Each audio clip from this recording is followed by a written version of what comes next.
Hey everyone, guess is back. It's the Commish back here to finish off the American division today. And we got name unknown, Mr. Irrelevant. I do not know your name. I know you came from Facebook, joined Tier 3 last year, and you had a decent year, right? In Tier 3. A lot of teams qualified from Tier 3 that normally would not have, just because of some of the player movement last year and just having to get rid of some owners. But we're back and the league looks as strong as ever. And I think you are a good owner. I think you have what it takes to potentially succeed in this league. But you called yourself Mr. Irrelevant, so let's just see if it makes sense that you called yourself Mr. Irrelevant. So let's just get right into your preview here, and we'll find out. All right. All right. So you're in that American division, Mr. Irrelevant. Well, let's look at the keepers. Are they relevant? Well, Josh Jacobs. I know they have Lloyd there. There's Chris Brooks as well, but what? Josh Jacobs seems to like the bell cow role, and he was a bit of that last year, right? Like Josh Jacobs owners, I think were pretty happy to have owned him. And the question is he also going to be the same bell cow this year?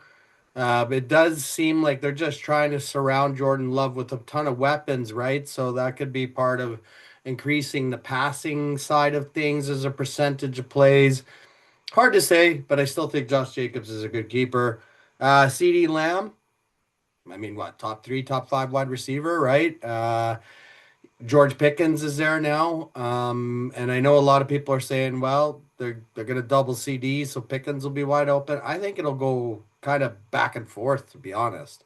I think George Pickens is a great receiver. I think he's got obviously some character concerns, but and he always has coming out of college, but the guy's a great receiver. And pairing him up with CD Lamb, I think Dallas should have a great passing offense this year because of it. I think CD will have another big year. And then Chris Olave, I'm hearing, this guy is going to bounce back this year, right? That's what the reports are saying.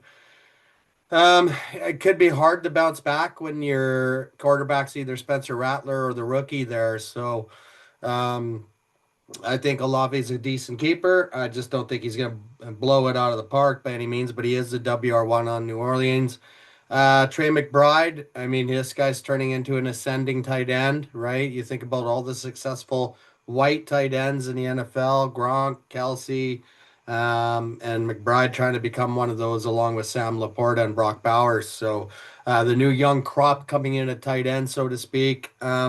Then you felt you didn't have a good enough other offensive keeper to keep on top of obviously the defensive side of things. So, I guess I don't disagree with you, right? The only other player you could keep is a quarterback, maybe, right? Like you could keep Dak.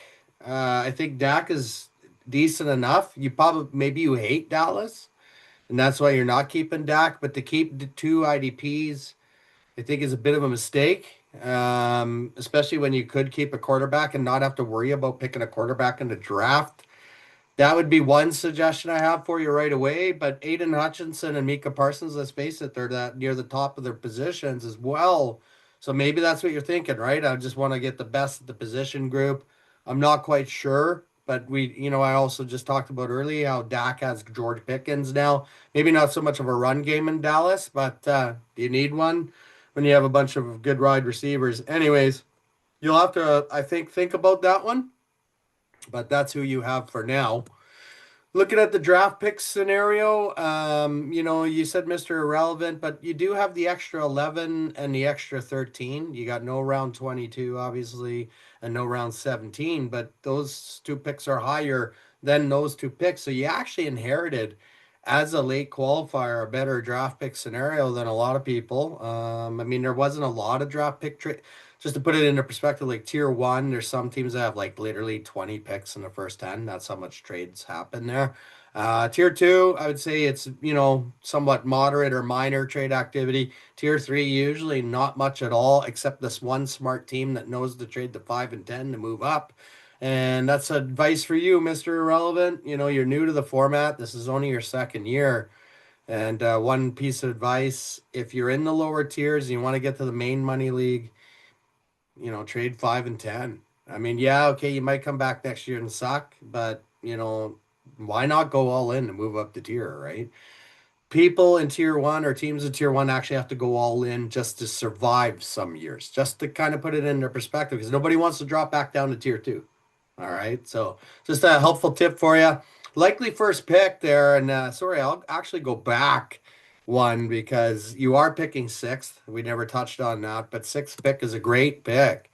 And I think there you have an opportunity to obviously only keeping the one running back, opportunity to get a great rookie running back, maybe a Henderson, maybe a Judkins, maybe a RJ Harvey. I think the likely first pick, if you don't keep Dak or Geno Smith, would be running back or the quarterback, right? You could be looking at a top flight quarterback. If Orion hasn't kept Jaden Daniels yet, and he was still there at six, you're obviously keeping him or picking him, but I do think Orion will end up picking or keeping Jaden Daniels, so that's why I kind of excluded him.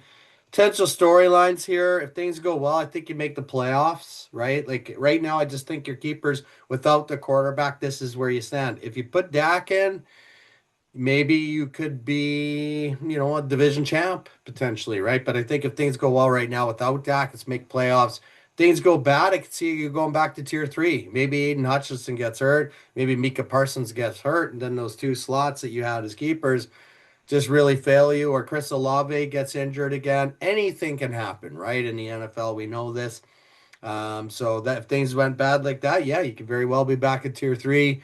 The commentary for you, name unknown, is this tier will be tougher, right? So yeah, tier three, we had a lot of movement last year.